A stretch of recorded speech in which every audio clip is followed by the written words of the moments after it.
Hello, everyone. I'm just going to give everyone some time to come in so that we can get started. I'd love to see some familiar faces, at least in name. But we're so excited y'all are here. We'll get started here in just a second. As you can see, we're all lovely and ready to entertain you, mostly them, not me. But oh, look, someone's already waving their hand. Little Leslie.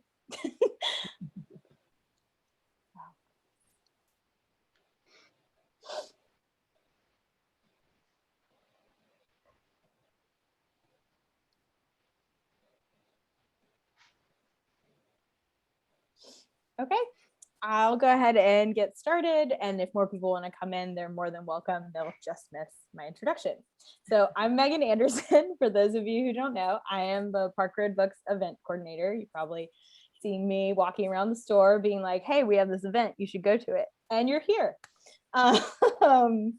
We are here tonight with Colleen Oakley and Kimmery Martin. We're here to celebrate the invisible husband of Frick Island.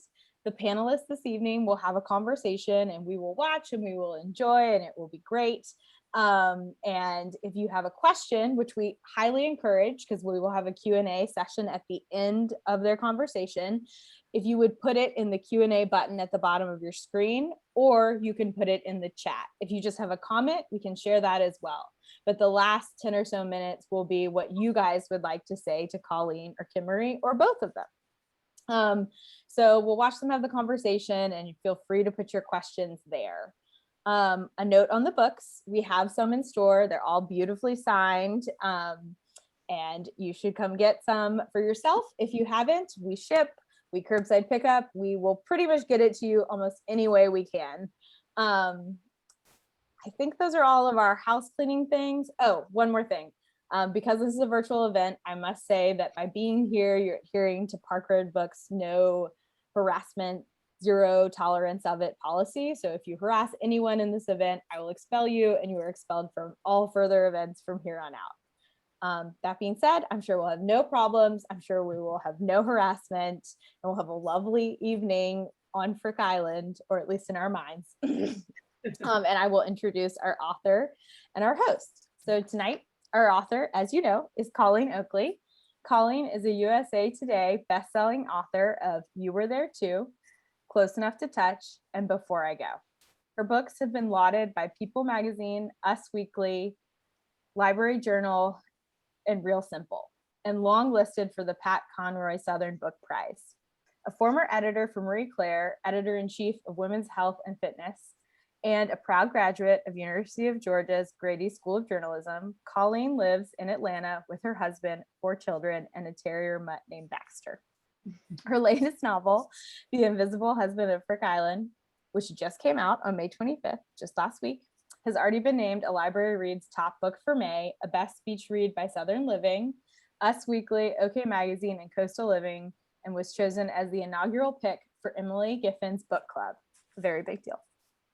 It is.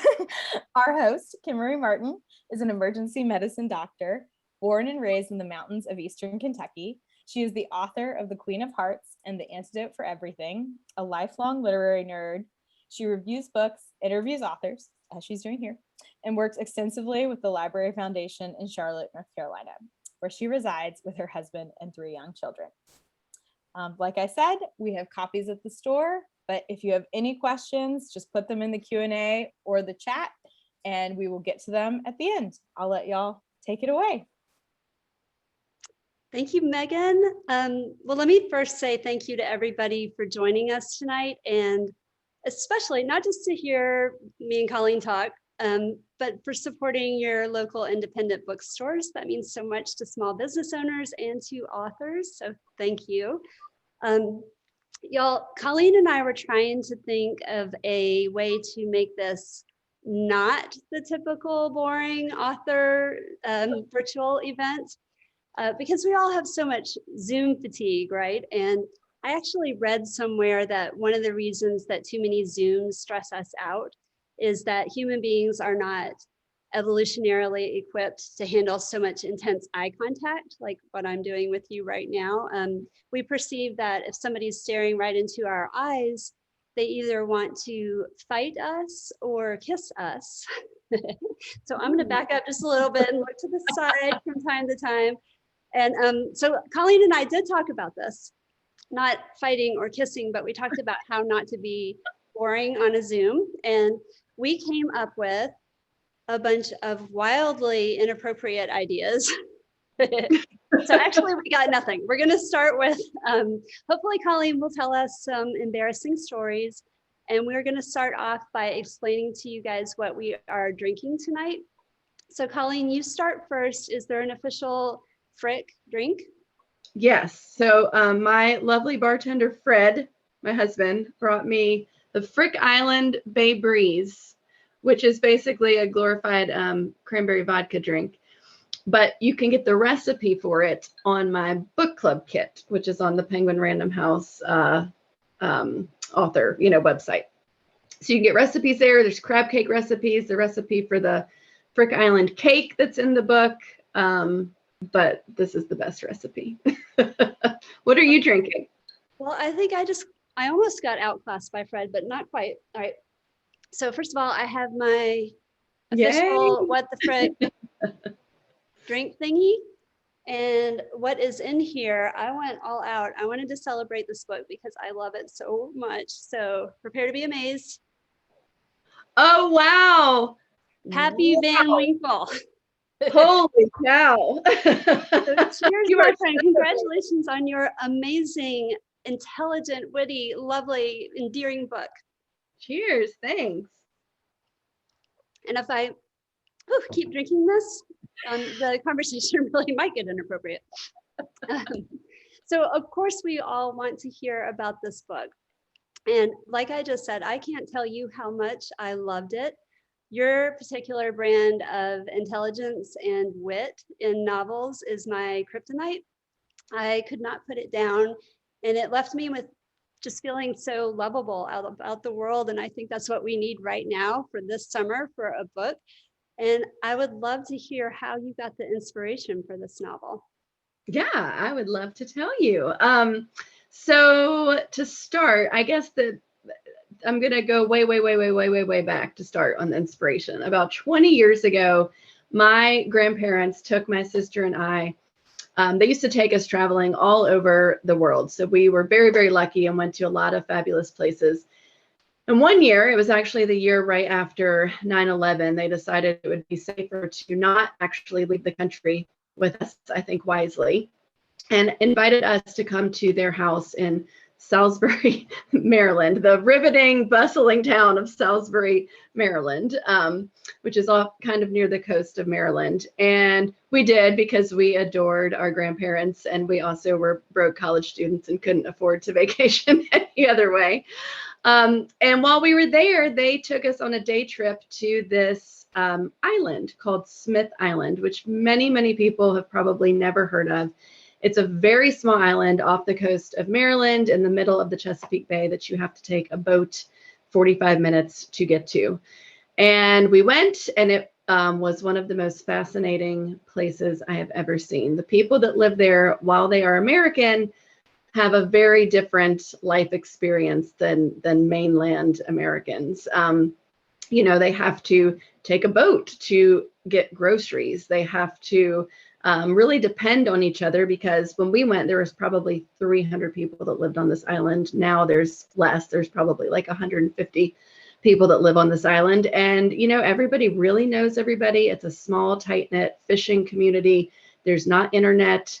There's no cell phones, although recently I do think that they've gotten a cell phone tower and, they're able to get a little bit of cell phone reception, but it really is like going back in time. There are not cars, there's no police, there's no Target. The kids that go to school there's one tiny little elementary school, and for middle and high school, they have to take the ferry 45 minutes each way to get to school. So that place just stuck with me. When you see a place and visit and experience a place like that, it's hard to forget. And fast forward about 15 years, I was then no longer a college student, but a novelist. And working on, I think, my third book at the time. And I came across a newspaper article. And this is where things take a little bit of a dark, morbid turn, forgive me. But there is a newspaper article that many of you might remember because it was a pretty big story. It was about a woman, I believe she lived in Australia, who had been married for 50 or 60 years. And her husband, unfortunately, passed away in their home. And due to her grief and denial over him dying, she decided to leave his body in the bed where he died. And she continued to live her life outwardly to neighbors and friends as though he were still alive and everything was completely fine. And she wasn't really found out about doing this until a neighbor smelled an odor from her house and, knocked on the door and kind of figured out what was happening. And obviously that's quite a tragic, kind of bizarre story. But to my novelist brain, I thought, well, that is fascinating. And what if, that happened to somebody, a widow was in such denial that not only did they live their life outwardly like everything was fine, but what if they believed that their husband was actually still alive and lived, walking around, talking and interacting with a person who was not there? And then I thought, what if the neighbor, instead of judging, kind of embraced this delusion? And not only the neighbor, but what if an entire town did? And so that's what sparked the idea for The Invisible Husband of Frick Island. And of course, I knew if an entire town was going to embrace a delusion, it would have to be quite a small town. And that's when I remembered visiting Smith Island. And I thought that would be the perfect setting for a book. So I fictionalized Smith Island, and it is Frick Island in the book. And Piper is my very young widow who has lost her husband, Tom, due to a boating accident. And in her grief and denial about his loss, she wakes up and lives every day as though he is right there beside her, fortunately without the rotting carcass in the bed. And the townspeople don't really know what to do about this, and they go along with it. They embrace her delusion, and it's all fine and well until a very ambitious reporter named Anders comes over from the mainland, and he thinks this is going to be the big break story that he's been looking for his podcast. And he starts to investigate, and he wants to get to the bottom of why this is happening, why the town is going along with it. And he starts to unravel quite a few mysteries on the island that the islanders would probably rather him not unravel. So that is my not elevator pitch, like my 40-minute saga of the book. Well, I love that this island was just percolating in your brain until something else happened to trigger it as being the perfect setting for a novel. It just kind of goes to show you that maybe we internalize a lot of what we experience that comes out creatively later. Absolutely. Absolutely. And I love your main characters. I love Piper, love Anders, especially Anders, because he's got such a uber nerd facet to his personality, but he's just really, really lovable at the same time. But I have to tell you, Colleen, one of the things I like the most about your writing is you have such a gift for the way you portray your secondary characters, your minor characters. So your book's set in this tiny, tiny town on an island, and the town itself becomes almost a collective character. And in the book, you describe the townspeople as separating themselves into from heres and come heres for anybody that moved there later. And the from heres, if I can make a pun, are freaking hilarious. So you've got Bob Dan Gibbons, the grizzly old boat captain, and he's always coming up with these sort of sarcastic nicknames for Anders. You've got Pearl Oakley, the salty bed and breakfast lady. You've got a character named Lady Judy. Where do these characters come from? I would love to tell you. I mean, as a novelist, they just kind of start appearing, like when an idea starts snowballing, right?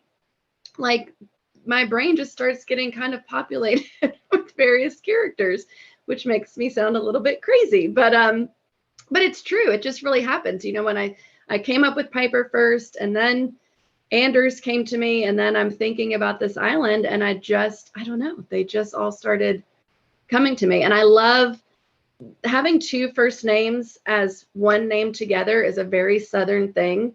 And I do know a person named Joe Dan, and I thought Bob Dan would just make like the perfect, it just says exactly who he is. It rolls off the tongue. Bob Dan. Well, they're so vivid. And I think that's what you do incredibly well, is your characters are vivid and they're never cliched, but they're very realistic. They just become real characters no matter how minor they are in the story. Well, along those lines, actually, there's a minor character in the book called The Rock, aka Dwayne Johnson. Is there any chance that he will ever read the book, Colleen? Oh, well, I hope, right? Like that's the big hope when you put in somebody as famous as The Rock. I mean, yeah, that would be my dream come true, that he would, you know, read the book, think that I am ridiculously funny and witty and just want to be my best friend. And then I can say super obnoxious things like, well, when The Rock was at my house for dinner the other night. Right. If The Rock comes to your house for dinner, I will be there as well. You might not be alone. There might be a line of people. All your friends will be there. So could you ever see yourself living in a very, very small community, Atlanta? You know, I don't think so. I grew up in a smaller town, definitely not the size of Frick Island. But when I went in my 20s, right, when I was in college, I couldn't imagine that anybody could live there. Like it was just so mind-bending to my 20-year-old, love the city life, love the party life brain. And then when I went back for research with my mom, you know, many, many years later, and I was a mother of 4, and I, you know, as we all are, like harried in life and answering emails and phone calls 1,000 times a day. Being there, I thought, in this very peaceful place where I couldn't get cell phone calls and, you know, it's totally quiet. I thought, oh, yeah, I get this. So I think that I could go for a long, long time, like months, just to get away, but I don't know that I could live there full time. Yeah, it's interesting. I mean, because the dynamics are so different in a very little place. And I am curious about how you came up with the name Frick Island. Was it so that you could say Frick a lot, or did it have some other genesis? That came after. I honestly don't know. I was driving down the road when I was kind of ruminating on the story idea, and the title came to me, The Invisible Husband of Frick Island, and it just sounded so right. And I don't know if it's because Fripp Island is off the coast of South Carolina and they sound so similar that maybe that's why it sounded right to me.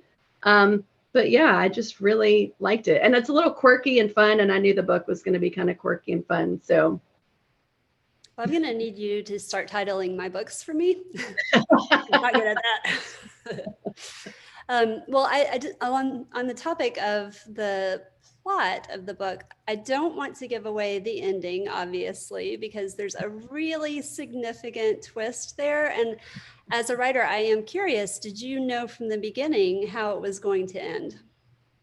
I did not. It took me quite some time to land on that. And once I did, I knew that it was the right twist, but I wasn't quite sure the details. It took me like through half the book to get the details of it ironed out. Oh, see, I would have guessed that you had outlined that, because it's so marvelous to think that you came up with that after you were halfway through the book. It just seems so perfect, the ending. I appreciate that. It would be very helpful and beneficial if I could outline that, and it would have made things a lot. I was going to say that right with you. I know, it would be so much more efficient.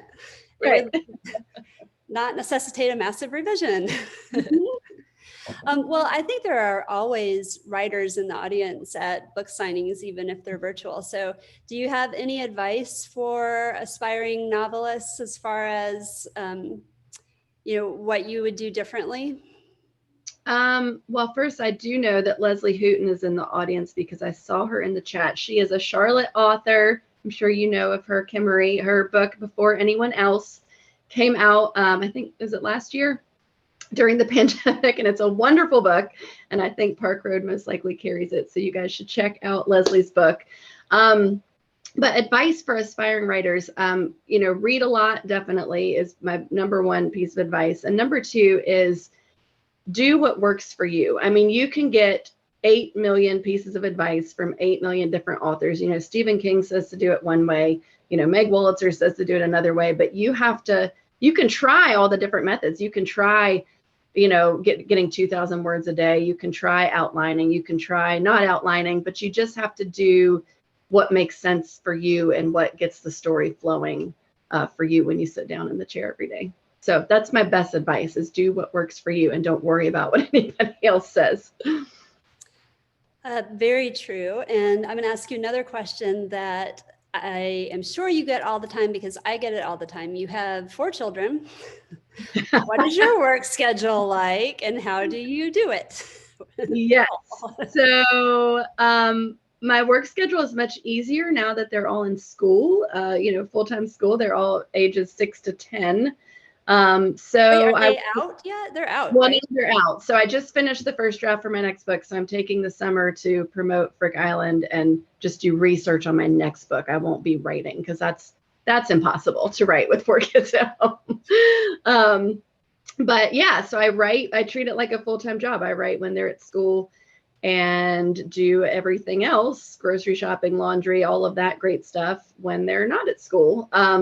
And I have a very, very supportive partner, which I also think is a must if you're going to be a mom writing.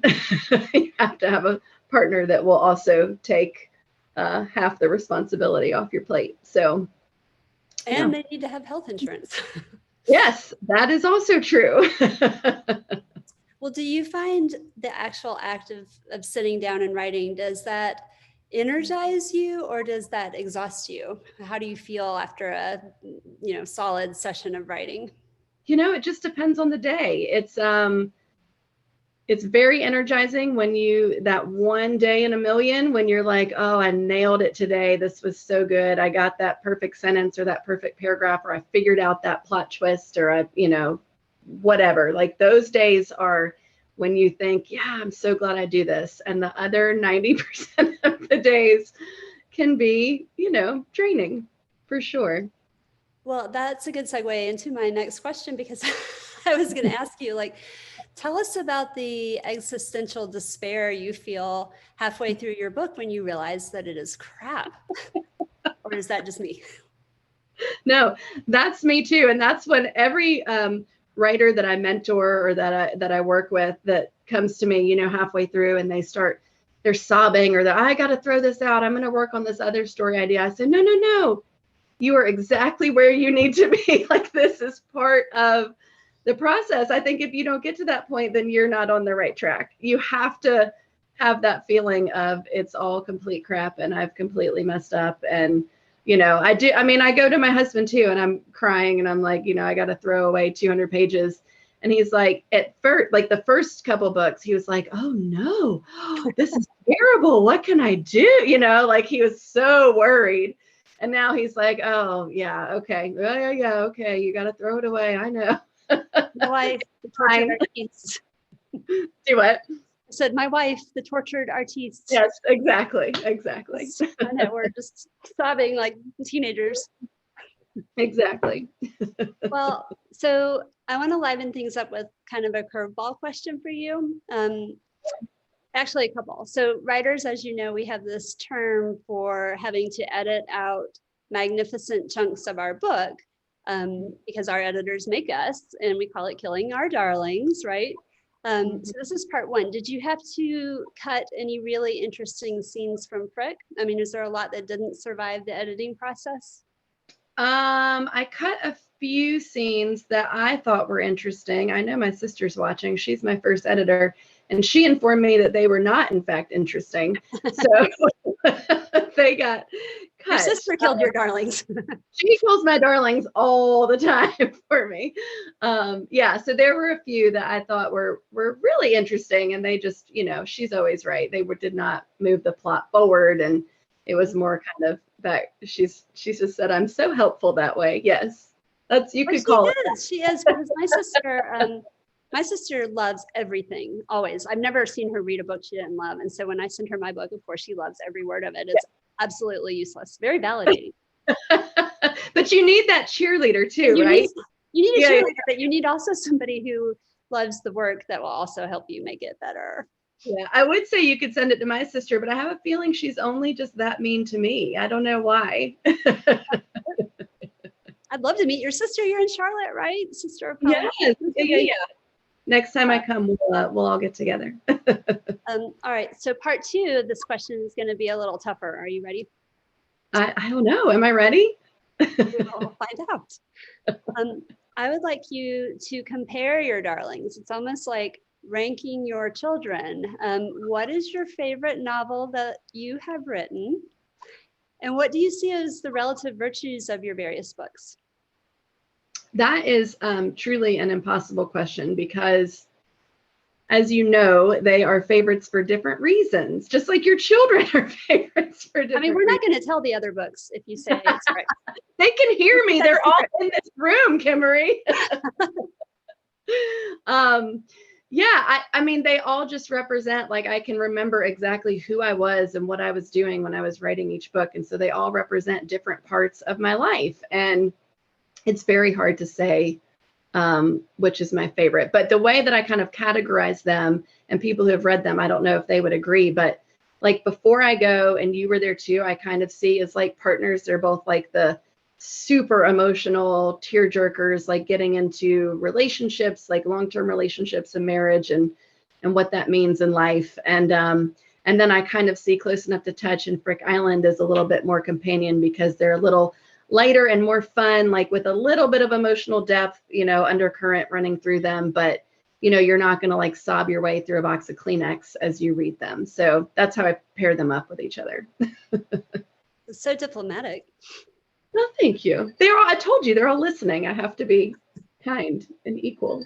Well, just in regard to Frick, this book is racking up accolades. It is selling really well. It's got a lot of buzz about it. It's kind of hit the trifecta for books.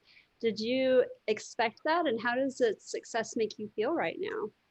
I have been in this industry long enough to never expect it, to just be very glad if and when it happens. Yeah, it's exciting. It's very, very exciting. But again, I've been in this industry long enough to not get overly excited. It's fun. All you ever want as an author is for people to read your work and to love it. And so when that starts to happen, like it's exciting. And it's exciting whether it's 10 people doing that and sending you emails or, hundreds of people. So yeah, it's fun. When you think about Frick, and you probably get this question a lot too, are there any autobiographical elements in this book? And do you get the question a lot? Are you in your various books? I do get that. I'm sure you get that question quite often, particularly writing about being a doctor, and you are in fact a doctor. Yeah, and I don't know if you feel the same way, but I think in all of my books, there's definitely autobiographical elements, whether I intend there to be or not, if that makes sense. So like, particularly in Frick Island, Anders, who is a nerdy 22-year-old just out of college boy who you might think I have not a lot in common with, except for the nerdy part. He's a journalist who went into journalism because he wants to save the world. Like, that's what a lot of fresh out of journalism school kids think. And not only does he want to save the world, but he wants to be famous and win Pulitzer prizes while he's doing it. So you think that you can kind of do both right when you get out of school. And I definitely had that feeling. I mean, I had all of those fantasies when I was in journalism school that I was going to travel to Africa and write about the genocide in Darfur and, like just do all of these world-changing articles and then polish my Pulitzer prizes on the wall. But yeah, so it was really fun to kind of write him and remember all of those feelings when you burst out of journalism school. Well, I wasn't expecting you to say that there was an autobiographical element to Piper, because we know that you're not a 20-something-year-old widow. Fortunately not. Big reference to age there. But I didn't expect you to say that there were autobiographical elements to Anders, and I don't think I knew that about I knew you had worked as a journalist, but I didn't really know a lot about your history doing that. That's fascinating. Yeah. So we do really file away these experiences and bring them out in books in one way or another, even if they're completely fictionalized sometimes. Definitely, for sure. Yeah. Well, what happens to you when you're completely stuck on writing a scene? How do you work your way out of it? I definitely will step away from it for a couple of days. Usually I will send it to my sister, like what I have so far. You know, if I have like 7 chapters and I just can't see my way, you know, through to like the next thing, then I'll send it to her. And while she's reading it, I will ruminate on, you know, like what's going on, what's wrong. And even generally, even before I have a chance to talk to her, I have worked it out. And then when I talk to her, I tell her what I've worked out, and she just says, "Oh yeah, that's," or no, maybe think about that some more. But yeah, I just feel like I have to step away from it, or I work on future scenes. You know, I'll take notes on future scenes. Yeah, do you step away from it, or do you try to power through it? Oh, I run away from it. Yeah. It does really help you though, clearing your mind of it for a little bit, because we get so caught up in all this imaginary drama and then it gets to be overwhelming, I think. Yeah, exactly. And just the pressure to start with this universe of infinite possibility and whittle it into something coherent sometimes is overwhelming for me. Yep, me too. And maybe that relates to this question, but I'm curious about how you would describe some of your best moments as an author and maybe what some of your worst experiences as an author have been. And maybe you can, you know, think of something embarrassing to tell here. Oh, I don't know if I do have some embarrassing author moments. So my best author moments are getting emails from readers that tell me that they've just finished a book and it's like their favorite book, or they loved it, or they think I'm so brilliant and witty. Those are from my mom usually.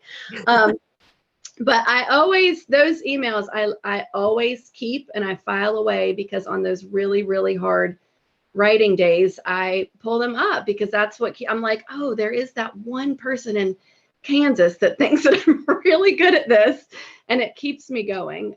So I love those. And just I write because I want readers to emotionally connect, you know, to my work. Like that's the biggest compliment, if somebody cried or laughed or just loved the book. It's a huge compliment. And so I just kind of lived for that feedback, you know. It's so fun. My least favorite or kind of embarrassing moments, I think, I mean, I have definitely gotten emails from like very angry readers. My favorite one, this is actually funny. This was, I think, I don't remember if it was before I go or close enough to touch, but when I write out the word okay in a book, I write capital O, capital K. Now, some people spell it out OKAY, and I think the AP or whatever they use style book, either one is fine. So I just happen to prefer the capital OK. And this woman wrote me an email and she said, I read your book and it was fine. It was fine. But you used OK, you know, capital O, capital K, and it felt like you were shouting at me. And she said, and she was so mad. Like she went on and on and on about how I should not have used that. And it took everything in me not to respond, okay. But it is kind of funny, some of the emails you get, like what people get a little bit hung up on. It's interesting. Yeah, you cannot predict what's going to resonate with somebody, either positively or negatively. I have had similar experiences where I read the emails and I'm like, what just happened? I get that. You got any other embarrassing stories though? Like really dirty? I have a really embarrassing story that is nothing to do with book writing. If you'd like to hear it, it does have to do with totally. I would love to hear that.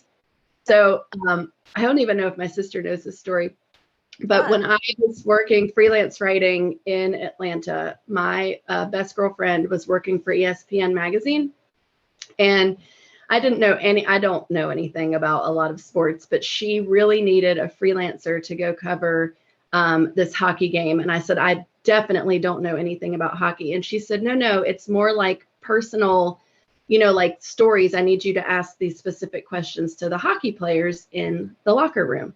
And I said, well, I can do that. Like I've interviewed a million people. So I go to the locker room, which first of all, I don't know if it's all athletes, but hockey players, or if it's just hockey players, they think it's really funny to embarrass, female reporters. So they walk around naked, which I did not know, and she did not prepare me for.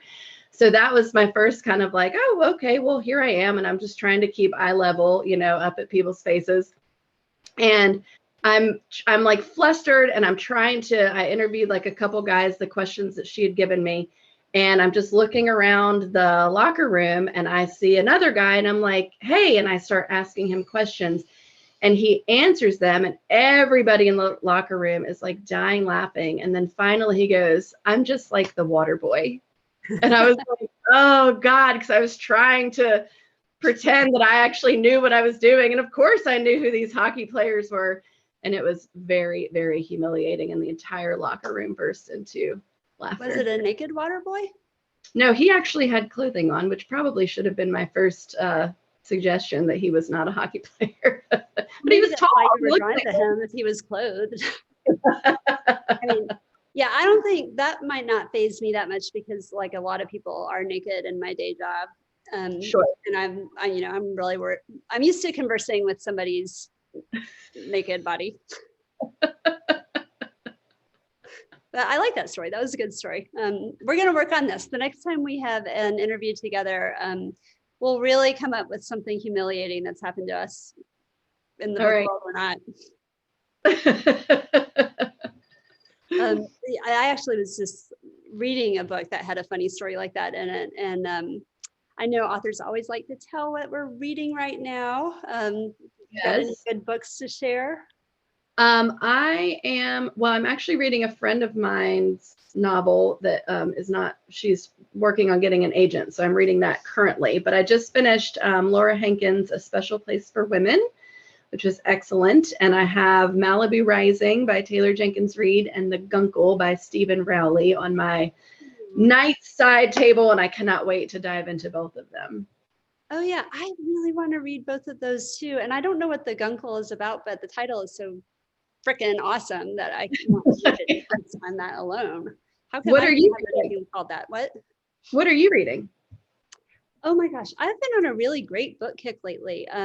So I read, and I'm also terrible at remembering titles, by the way, as I'm also terrible at coming up with titles. But I just read Early Morning Riser by Katherine Heine. I was telling you about that book. So good. I loved it, and it reminds me of your writing quite a lot. You two are very similar because you both got that subtle, dry wit, and hers is a little bit on the folksy side, and yours is a little bit on the sly side, I feel like. But, I absolutely loved it. It was magnificent. I got to interview her recently too, and enjoyed that so much. So That's I don't awesome. know, are you allowed to tell us what you're working on, or what you just finished working on right now? Yes. So my next book, which won't come out until February 2023, I think it's slated for, so I have a little bit of a break, is called The Mostly True Story of Tanner and Louise. And it's a very short pitch. Louise is an 84-year-old suspected international jewelry thief. And Tanner is her 22-year-old college dropout caretaker, and they end up on the lam together from the police. And Tanner is trying to figure out who Louise actually really is. That sounds so good. Thanks. It was really, really very fun to write. And I hope that if people have half as much fun reading it as I had writing it, then it will be a good thing. So it's in first draft form. Yes, I just finished the first draft, so my my editor Megan has that now. So can I be a beta reader on this one? I love Absolutely, that. I would love that. Oh, that's so good. All right. Well, anything else you want to talk to us about? Maybe this is the last. All right, this is the second to last question. Is there anything you want to talk to us about the particular themes that are in Frigg? Because there's several very distinct themes that are actually pretty disparate. And I'm curious about how your readers are responding to those, and how you developed them. Yeah, I think kind of the overarching theme for me, and this is probably a running theme through all of my books, is grief and how differently people deal with grief. And while that sounds like it would make for a very sad book, and in some of my books it is quite sad when I talk about grief, in this book it's really about finding the hope and joy and light in grief, and like what can come, what good can come when you get, kind of through grief, or when you're working through it. So that's where the fun and the hope and the joy come in the book. The flip side of grief, you really show the love that this town has for Piper. Right. So I thought you were going to say that the theme was love, that it was communal love. Yes. And you have some secondary themes too, and then you've got these topics about climate change and other dynamics that are very interesting, I think. Thank you. Yeah. All right. Let's see. We're probably good to ask one more question. So okay. I did not tell Colleen the questions I was going to be asking, but I gave her a little hint about this one as we were comparing our drinks in the pregame era of this book conversation. So here's the question. If you and I wrote a book together, if we co-wrote a book, where would it be set and what would it be about? And would we have any friends at all afterwards? I was thinking of an answer. I've got an answer for this now, sort of. But you do? Okay. Your answer is better than mine. So I would want it to be some type of, I don't know, road trip or travel book, so that we could actually travel together, and we could, that would be really fun. We could like go to different places. What I would say is, though, if there's anything medical in the book, like, you obviously have to write it, because what people don't know is that, and you were there too, I had a very blatant medical error, and Kimmery caught it right before it went to press. She told me how that medical error happened, though. This is a good story. So, and I don't even remember what I had written. Do you remember what I had written? It was like a string of nonsense, and I got to it and I was like, what is this? But Kimmery is so sweet. So I had interviewed a different doctor for this book, and whatever he had said, I wrote it down like phonetically, this medical term, and that's how I put it in the book. And I always meant to go back and check with him, like send him the page of this, these medical terms, so that he could correct me as needed. And I never got it back to him. So thankfully, Kimmery read it, and in her very sweet way, she was like, now, maybe he uses something different than what I use. I said, maybe there's a new medical invention of which I have not heard, because it was like a completely made up word. And I'm pretty sure you're right. That Colleen was too embarrassed to ask him to repeat himself because he was talking quickly. So she made up words, like he was running his words together, and she made up, it was like a procedural term or something. And at first I doubted myself. I thought, this must be, maybe I'm not a very good doctor. I never heard of this thing. Then I read it out loud a couple times and I was like, aha. And you knew exactly what it was. I wish I could remember what I had written and what it was, but yeah, we're gonna have to look that up. We have to find that draft of the manuscript and see what it said, because now I'm curious. Thank you. I love that you said road trip, because you want to know what idea I had, and this is very, very meta. I thought we write a book about a couple of novelists on a book tour. Yes, definitely. Yeah, we should absolutely do that. That'll like put fear in the hearts of every publishing professional and all of our families and friends. That's right. That would be amazing. All right. Y'all look for this in like 2025. That's right. I would read it. But you won't have a choice. I don't know. I think that would be really interesting. People are always asking writerly questions, to writers, and be like, no, this is what it's like behind the scenes. Book tours are not glamorous. Or you could make it really glamorous and lie. I don't know. We stay at the Four Seasons on tour. I don't know about the rest of you writers. Oh, you're right. I'm sorry. Okay, so we have lots of lovely comments and a few questions. Someone wrote in, if you were to cast the Frick Island movie, who would be who? love the book so far. So it's kind of disjointed, but in a loving way. I usually hate this question because I typically don't know. I'm very terrible at casting my books, but I love this question for Frick Island because I do know. So when I was writing Frick Island about 2 years ago, my husband and I were binging the Santa Clarita Diet. I don't know if any of you guys have seen that. It's like a campy vampire thing with Drew Barrymore. And there's this kid neighbor played by Skylar Gisondo. And he is, when I saw him on screen, I stopped. It was like one of those like stop, record stop, everything stopped. And I was like, that is Anders, because he is, adorable, like not too good looking, like super adorable, very charming and self-deprecating and just like this quirky character. And I just knew that it had to be Anders. And I actually, this is very, very out of character for me, but I slid into his DMs on Instagram. And I messaged him and I said, I've written this book.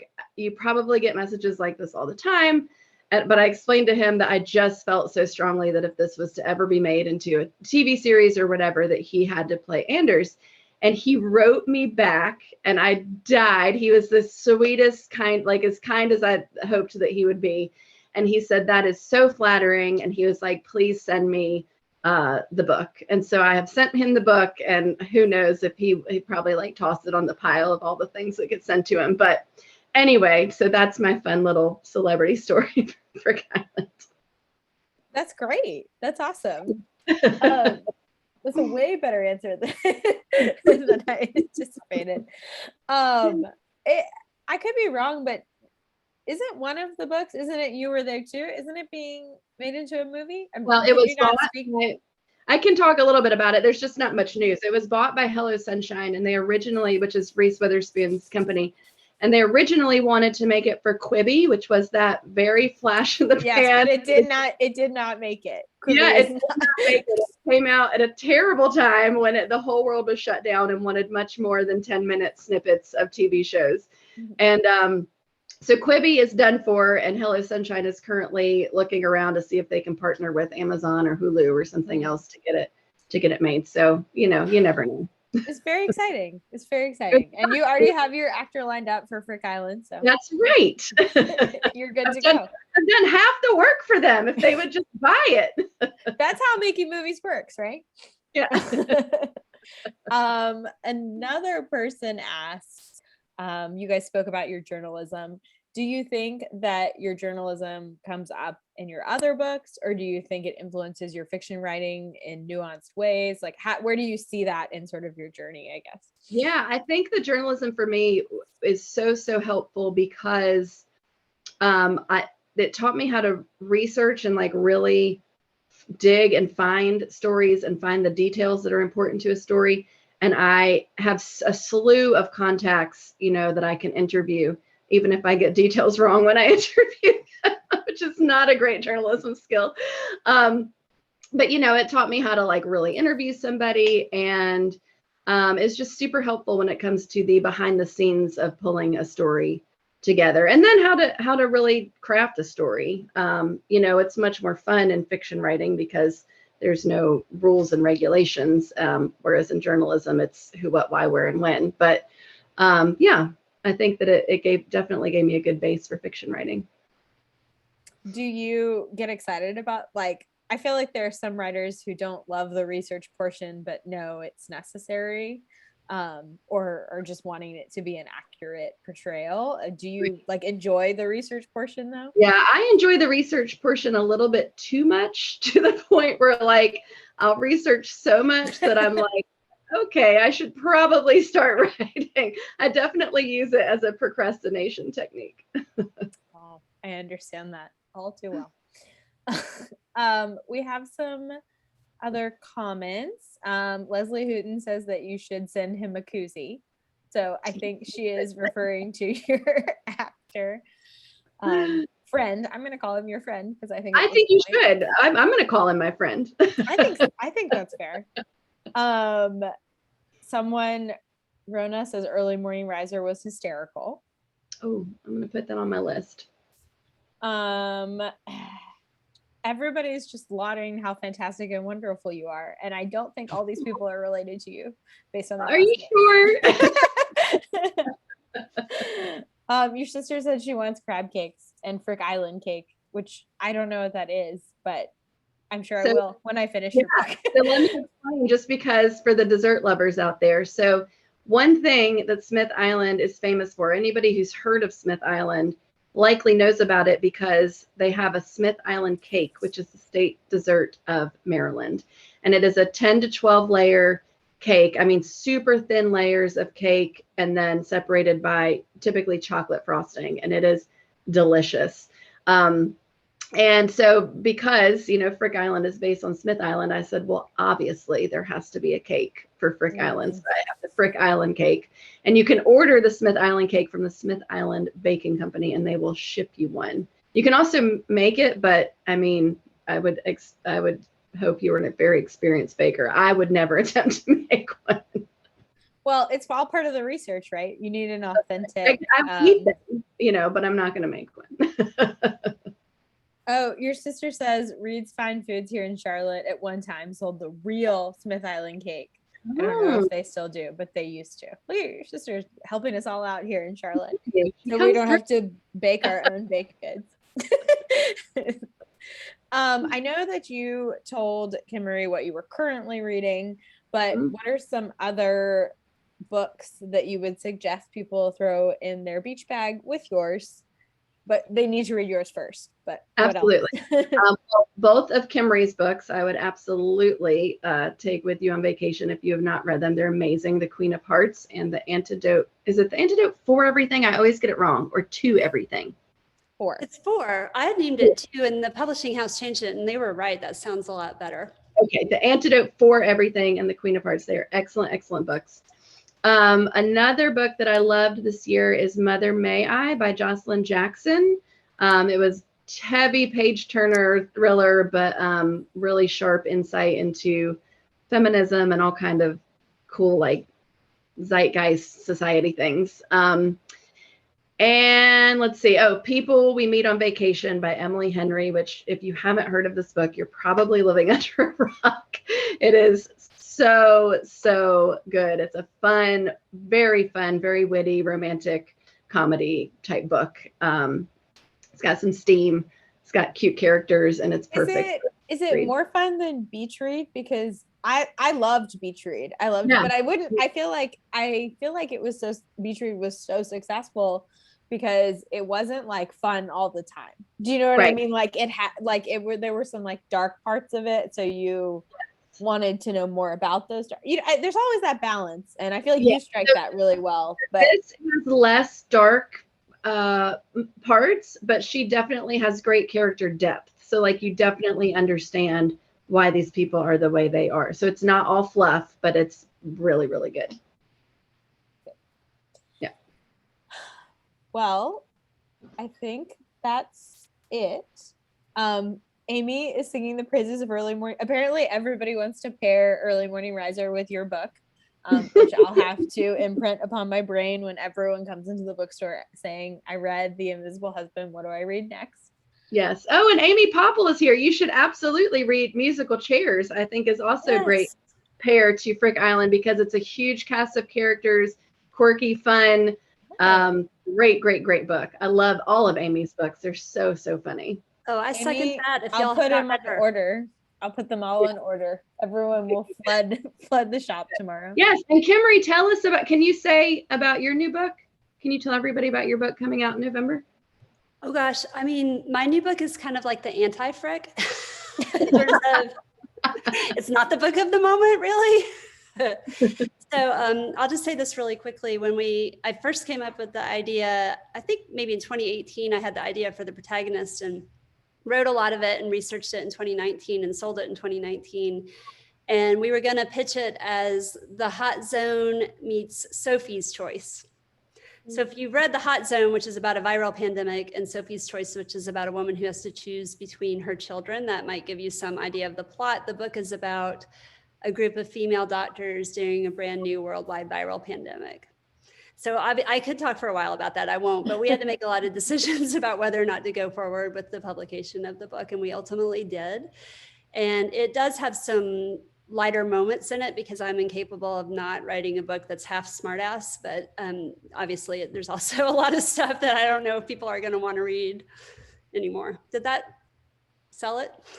What did I do? How did I do? Just to be clear, Kimmery, I think people are going to want to read it because, I like, think so too. That's what I've been telling you. like Hamnet was like a huge success, and that was like, I think it would, obviously it was beautifully written, all the things, right. Maggie O'Farrell, great, blah blah blah. But like, also, like, I think people like wanted to lean in then, and after this summer, I think people are going to want to reflect, and I feel like your book will be a good place to do that in maybe a clippy way. And I don't think maybe I'm really glad it's not coming out in the summer, because I think summer is for, feeling good. Did you say, Megan, what came out that people liked? Oh, Hamnet was like, oh, I thought you said Hamlet was really good. And I was like, well, that was okay. Maybe even rid of it. Hamlet. Hamlet was fine. No, but I think there are always people who want to shy away from things, and there's always people who want to dive deeper. And so I think you're safe. You're fine. But you're right. The fall is better, but still. Yeah. Melissa asked, as someone who read all of her books, so I'm assuming we're talking about Colleen, I've noticed a more pronounced element of mystery in her recent books. Was that intentional? And is that something we will see more in future books? It's a very good question, Melissa. That's a great question. It was intentional. I enjoy leaving the reader guessing about where things are going to end up. I want to be as unpredictable as possible, and then surprise you, and I hopefully succeed at that. And the mostly true story of Tanner and Louise definitely has quite a few mysteries and twists in it that will keep you guessing. So yeah. Yeah, I think you kind of exemplify this blend of women's fiction and suspense, because your books aren't suspense novels at all. Yeah.